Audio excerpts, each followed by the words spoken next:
بسم اللہ الرحمن الرحیم۔ السلام علیکم عزیز طالبات، کل ہم نے اپنے مضمون عیدین کا نصف مطالعہ کیا تھا۔ عیدین کا مطلب ہے دو عیدیں جن میں عید الفطر اور عید الاضحیٰ شامل ہیں۔ تو آئیے آج ایک مزید صفحے کا مطالعہ کرتے ہیں۔ اگلے دن فجر کی اذان کے ساتھ ہی لوگ بیدار ہو جاتے ہیں، یعنی جاگ جاتے ہیں، نماز فجر ادا کرتے ہیں، غسل کرتے ہیں، نئے کپڑے زیب تن کرتے ہیں، پہنتے ہیں۔ گھروں میں عید کے پکوان یعنی کھانے شروع ہو جاتے ہیں۔ بالعموم عام طور پر سویاں، حلوہ اور کھیر پکائی جاتی ہے۔ بچے، والدین اور بڑوں سے عیدی وصول کرتے ہیں۔ لوگ عید کی نماز پڑھنے کے لیے جاتے ہیں اور نماز کے بعد تمام لوگ ایک دوسرے سے ملنے کے لیے ان کے گھروں میں جاتے ہیں۔ اگر کسی کی آپس میں رنجش ہوتی ہے یعنی ناراضی ہوتی ہے تو وہ اس دن اسے دور کرتے ہیں، غرض پورا دن خوشی مناتے گزر جاتا ہے۔ عید کے تہوار، عید کے جشن کو ہمیں شریعت کی حدود کے اندر رہ کر گزارنا چاہیے، یعنی اسلامی اصولوں کے مطابق گزارنا چاہیے۔ خوشی منائیں لیکن سادگی کے ساتھ، جس میں کوئی دکھاوا یا نمود و نمائش یا پیسے کا بے جا ضیاع نہ ہو۔ جو مسنون احکام ہیں ان کا اہتمام کرنا چاہیے۔ مسنون احکام یعنی کہ جو رسول اکرم صلی اللہ علیہ وسلم نے ہمیں بتایا ہے، جس طریقے سے عمل کر کے بتایا ہے عیدوں کے تہواروں کے حوالے سے، وہ سنت احکام یا مسنون احکام کہتے ہیں، جو نبی کریم صلی اللہ علیہ وسلم کا طریقہ کار ہے۔ مسلمانوں کو چاہیے کہ اپنی آرائش و زیبائش کا اہتمام کریں، غسل کریں، مسواک کریں، اپنی استطاعت یعنی اپنی حیثیت کے مطابق عمدہ سے عمدہ لباس پہنیں، خوشبو استعمال کریں، سب کو بہت جلد اٹھنا چاہیے، عیدگاہ میں بھی جلدی پہنچنا چاہیے۔ عیدگاہ یعنی جہاں نماز عید ادا کی جاتی ہے۔ عیدگاہ میں جانے سے پہلے صدقہ فطر ادا کریں۔ یہ جو ہے کچھ رقم ہوتی ہے جو سال بھر کے اناج کے مطابق نکالی جاتی ہے، علماء کرام بتاتے ہیں، اور پھر جو مسلمان ہیں وہ اس کو ادا کرتے ہیں، اس رقم کو۔ عیدگاہ میں جانے سے پہلے کوئی میٹھی چیز کھانا مسنون ہے یعنی سنت ہے۔ عید کی نماز عیدگاہ میں ادا کرنی چاہیے۔ حضور اکرم خاتم النبیین محمد رسول اللہ صلی اللہ علیہ وآلہ وسلم ہمیشہ عید کی نماز عیدگاہ میں پڑھتے تھے۔ ایک راستے سے پیدل جانا اور دوسرے سے واپس آنا اور راستے میں آہستہ تکبیر پڑھنا مسنون اعمال ہیں، یعنی کہ سنت اعمال ہیں۔ اب آتے ہیں دوسری عید کی طرف، جسے عید الاضحیٰ کہتے ہیں۔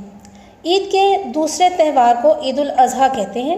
یہ تہوار ماہ ذی الحج کی 10 تاریخ کو منایا جاتا ہے، اور یہ تہوار اس عظیم قربانی کی یادگار ہے جو حضرت ابراہیم علیہ السلام نے اپنے اکلوتے بیٹے حضرت اسماعیل علیہ السلام کی اللہ تعالیٰ کے حضور پیش کی تھی۔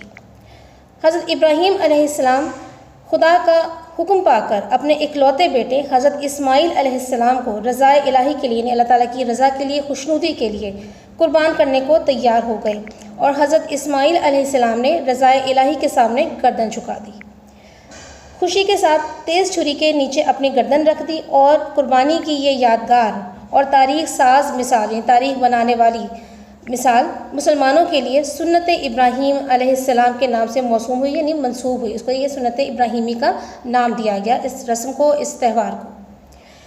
اس کا تاریخی پس منظر کچھ یوں ہے، یعنی کہ واقعہ بیان کیا جا رہا ہے کہ یہ جو واقعہ ہے کس طرح پیش آیا تھا، قربانی کس طرح طلب کی گئی تھی، کہ حضرت ابراہیم علیہ السلام نے خواب دیکھا کہ اپنی سب سے پیاری چیز کو قربان کریں۔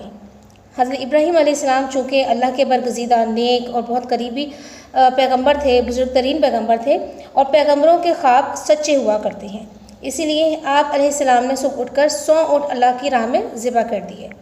دوسری رات پھر حضرت ابراہیم علیہ السلام کو وہی خواب نظر آیا کہ اپنی پیاری چیز کو قربان کریں۔ آپ علیہ السلام نے پھر 100 اونٹ قربان کر دیے۔ تیسری رات پھر آپ کو پیاری چیز قربان کرنے کا حکم ہوا۔ اس بار آپ علیہ السلام سمجھ گئے کہ مجھے سب سے پیارا حضرت اسماعیل علیہ السلام ہے، اور اللہ تعالیٰ میری عزیز ترین متاع دولت یعنی حضرت اسماعیل علیہ السلام کی قربانی چاہتا ہے۔ بقول حفیظ جالندری، یعنی کہ اسی بات کو حفیظ جالندری نے اس طرح بیان کیا ہے: بشارت خواب میں پائی کہ اٹھ ہمت کا ساماں کر، پے خوشنود یہ مولا اسی بیٹے کو قرباں کر۔ حضرت ابراہیم علیہ السلام نے اپنا یہ خواب حضرت اسماعیل علیہ السلام کو سنایا اور پوچھا، بیٹا تمہارا کیا خیال ہے؟ یعنی کہ انہوں نے پہلے بیٹی کی رضامندی چاہی کہ وہ اس قربانی کے لیے تیار ہیں یا نہیں ہیں۔ حضرت اسماعیل علیہ السلام نے جواب دیا، بابا جان، اللہ نے جو حکم آپ علیہ السلام کو دیا ہے اس کو پورا کر دیجئے، آپ انشاءاللہ، یعنی اللہ نے چاہا تو، مجھے صبر کرنے والوں میں سے پائیں گے۔ بقول علامہ اقبال، یہ فیضان نظر تھا یا کہ مکتب کی کرامت تھی، سکھائے کس نے اسماعیل کو آداب فرزندی. یعنی کہ یہ علامہ اقبال یہ کہنا چاہتے ہیں کہ یا تو یہ اللہ تعالیٰ کی خاص رحمت تھی یا حضرت ابراہیم علیہ السلام کی تربیت ایسی تھی کہ انہوں نے اللہ تعالیٰ کی راہ میں اپنے آپ کو قربان کرنے کے لیے آسانی سے پیش کر دیا. حوالہ دیا گیا کہ بار جبریل کے صفحہ نمبر 15 پر جو ہے یہ شعر موجود ہے اس نظم کے حوالے سے. حضرت ابراہیم علیہ السلام بیٹے کی یہ فرما برداری اطاعت دیکھ کر خوش ہوئے اور آپ علیہ السلام کو ساتھ لے کر جنگل کی طرف روانہ ہوئے. راستے میں شیطان نے حضرت اسماعیل علیہ السلام کو بہکانے کی، یعنی سیدھی راہ سے ہٹانے کی، کسی بھی طرح سے خوفزدہ کرنے کی ان کے جان کے حوالے سے کوشش کی، مگر آپ علیہ السلام اس کی باتوں میں نہ آئے. جنگل میں پہنچ کر حضرت ابراہیم علیہ السلام نے اپنے لگتے جگر کو، یعنی اپنے جگر کے ٹکڑے کو، اپنے دل کے ٹکڑے کو، جس سے بہت زیادہ محبت ہوتی ہے بیٹے کی اولاد کے لیے جو ہے وہ اس طرح کے الفاظ استعمال کیے جاتے ہیں کہ دل کا ٹکڑا کو ذبح کرنے کے لیے زمین پر لٹا دیا. حضرت اسماعیل علیہ السلام نے عرض کی، ابا جان میرے ہاتھ پاؤں رسی سے باندھ دیں اور مجھے اوندھا لٹا دیں، یعنی کہ اس کے بل نہیں لٹانا بلکہ جو ہے چہرے کی طرف سمت کر کے مجھے لٹا دیں اور اپنی آنکھوں پر پٹی باندھ لیں، کہیں ایسا نہ ہو کہ آپ علیہ السلام کی نظریں مجھ سے ملیں اور آپ علیہ السلام کو ترس آ جائے. آپ علیہ السلام نے ایسا ہی کیا اور پھر اللہ کا نام لے کر چھری آپ علیہ السلام کے گلے پر چلا دی اور بھرپور زور لگایا، لیکن چھری آپ علیہ السلام کے گلے پر نہ چلی. اللہ تعالیٰ نے حضرت اسماعیل علیہ السلام کی جگہ ایک دمبا بھیج دیا اور وہ ذبح ہو گیا. دمبا بھی جو ہے وہ بھیڑ کی ایک قسم ہے، آپ نے دیکھا ہے کہ اس پر بہت سارا اون ہوتا ہے، تو قسم ہے.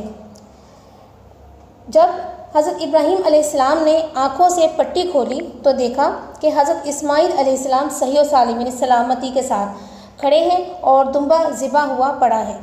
اسی بات کو حفیظ جلندی نے اس طرح بیان کیا ہے، مشیت کا مگر دریائے رحمت جوش میں آیا کہ اسماعیل کا ایک رونگٹا کٹنے نہ پایا. مشیت یعنی اللہ تعالیٰ کی بات ہو رہی ہے کہ اللہ تعالیٰ کو جو ہے وہ قربانی جو ہے اس طرح نہیں چاہیے تھی، بس وہ ان کا صبر آزما رہے تھے. تو جب انہوں نے یہ اپنا آزمائش اپنے امتحان میں کھڑے اترے تو اللہ تعالیٰ نے اپنی رحمت سے جو ہے حضرت اسماعیل علیہ السلام کو محفوظ رکھا اور ان کے جگہ جو ہے وہ دمبے کی قربانی ہوئی. آج تک کے لیے اتنا ہی، انشاءاللہ اگلے سبق کے ساتھ پھر حاضر ہوں گے. اللہ حافظ.